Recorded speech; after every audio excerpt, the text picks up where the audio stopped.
My name is Patsy Mikai, and I'm from a group called Mothers Against Violence. My son was shot and killed, and as I listen to you speak, I know what you're saying is the truth. The lady over there was asking, how do we change this? I really believe we have a responsibility to change it, because I believe everything Eric said is true, so I don't have to go over that. And the media is the one that, for me, is hyping this up, and we are following on. And we're like the Pied Piper, when we shouldn't really be like the Pied Piper, because we are all individual. We have individual responsibility and individual minds, and we should be thinking about how we can get together, because I think if we don't come together and stop the media, because I really believe we have the power to do so, we just have to start believing it ourselves, then things are going to carry on, okay? I really believe that prison doesn't work.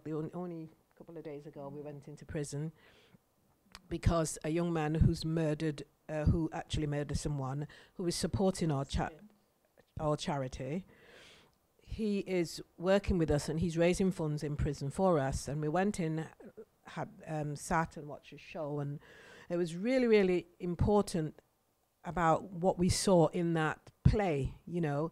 And this young man, when we asked him the reason why he murdered the person, he said he really didn't intend to murder them. It wasn't, and we find that happened quite a lot when we go in. And because I really like to go in and talk to murderers, because for me, I think they're people just like we are, and the circumstances and, you know, that they had, obviously they didn't come out so well in it. But it's really important that we remember that we are no different from them. I think we'd like to think we're a lot different, but we're human beings just the same, with the same weaknesses and the same, you know, strengths and in different ways. And I really believe what we need to be doing is standing against the media and becoming really ourselves and using our minds and thinking about things and say, is vengeance ours? Well, no, for me it isn't. And if someone murder you and you go and murder them, and their family decide, well, we're going to murder your family, and we carry on doing that all the time, and where are we going? We're kind of annihilating ourselves, isn't that?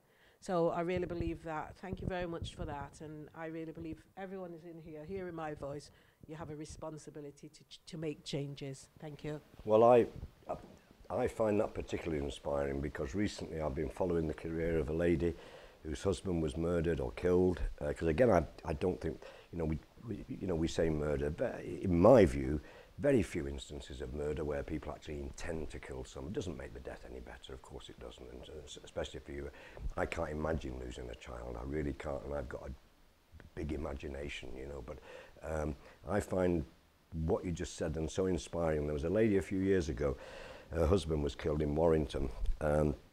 She came out very strongly against the Pharaoh Society and broken Britain and everything, and David Cameron has put her in the House of Lords. There's a lady like you. There's a lady also in Liverpool. Her son Anthony Walker was killed.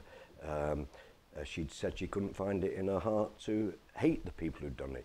Why isn't she in the House of Lords? Why aren't you in the House of Lords?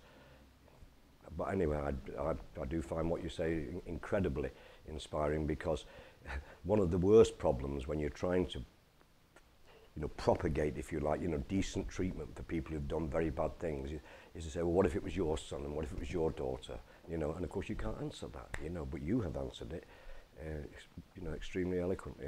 I know your organisation, and I wish you very, very well, but you're absolutely right. People have got to get together and say, stop it.